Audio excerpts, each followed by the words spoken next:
Quatrième motif, de soulager les âmes du purgatoire, la reconnaissance des défunts.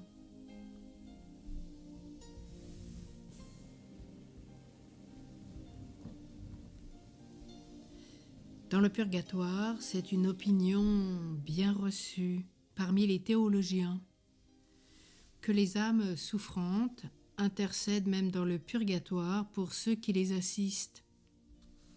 Elles ne peuvent rien obtenir pour elles-mêmes et leurs prières sont sans fruit quand elles demandent la fin de leur tourment. Mais il n'en est pas de même des prières qu'elles font pour leur bienfaiteur.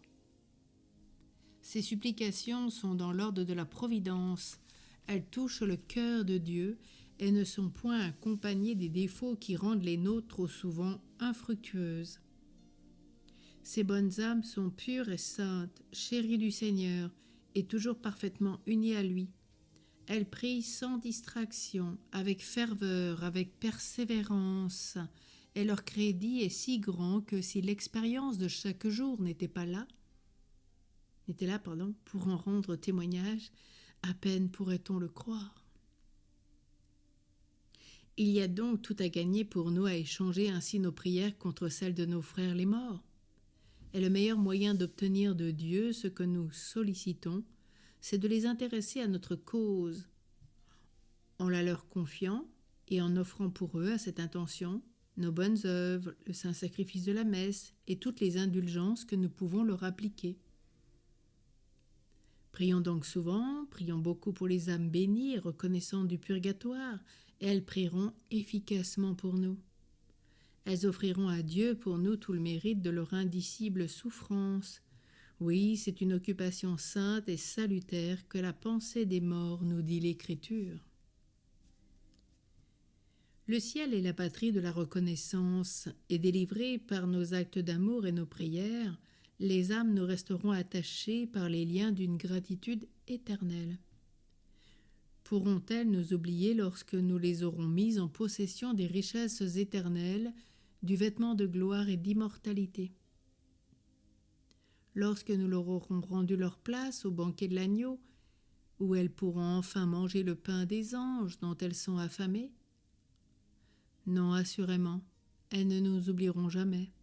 Elles seront attentives à tous nos besoins, elles veilleront sur nous comme d'autres anges gardiens.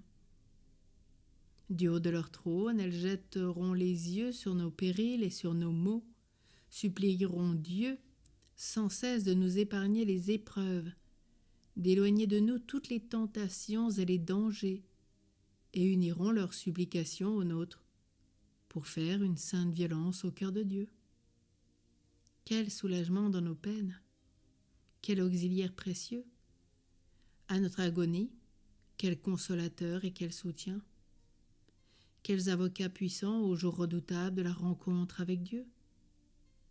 Et si nous allons dans le purgatoire, ces âmes que nous aurons délivrées, ne viendront-elles pas à leur tour nous visiter, nous consoler, jusqu'à ce que nous soyons parvenus auprès d'elles dans les splendeurs de la béatitude éternelle? Mon Dieu, que d'avantages, que de consolations de toutes sortes dans la dévotion aux fidèles trépassés! Heureux donc et bienheureux ceux qui prient pour les morts. Tout ce que nous leur donnons par charité, disait saint Ambroise, se change en grâce, et après notre mort, nous en trouvons le mérite 100 fois doublé. Alors une personne pieuse et digne de foi a écrit les lignes suivantes qui sont une preuve de l'efficacité des prières des âmes du purgatoire. Je désirais le rétablissement de ma pauvre santé bien compromise et je m'étais adressé à Notre-Dame de Lourdes, à l'Enfant Jésus, à Saint Joseph, sans rien obtenir. Ce n'est qu'après avoir supplié les saintes âmes du purgatoire de prier pour moi que j'étais exaucé. Je leur avais donné jusqu'à Noël leur promettant des prières et des messes, si à cette époque je pouvais remplir mes devoirs religieux et reprendre mes occupations. Bénie et remerciée soient ces chères protectrices. Je suis radicalement guéri. Aussi me suis-je empressé d'accomplir tout ce que je leur avais promis. Vous voyez combien le bon Dieu désire la délivrance des âmes captives du purgatoire. puisqu'il force pour ainsi dire à recourir à elle, à prier pour elle, pour obtenir une foule de grâces qu'il veut faire passer par leurs mains. Quant à moi, je suis convaincu de cette vérité, car j'affirme que toutes les faveurs que Dieu m'accorde, je les dois à la prière de mes bonnes amies du purgatoire. Avec elles, je ne désespère de rien, j'espère même contre toute espérance. Instruisons-nous par cet exemple et soyons convaincus que nous pourrons tout obtenir par l'entremise de nos frères décédés. Ô saintes âmes du purgatoire, je prie le Seigneur Jésus qui est mort pour vous, d'avoir pitié de vos douleurs. Puisse-t-il par l'aspersion de son sang vous rafraîchir au milieu de vos tourments. À votre tour, âme charitable, daignez intercéder pour chacun d'entre nous. Nos prières seront entendues, car vous êtes dans la grâce. Demandez donc pour moi les faveurs spirituelles et temporelles qui me sont les plus nécessaires. Demandez que je fasse une sainte mort et que je sois un jour au ciel avec vous.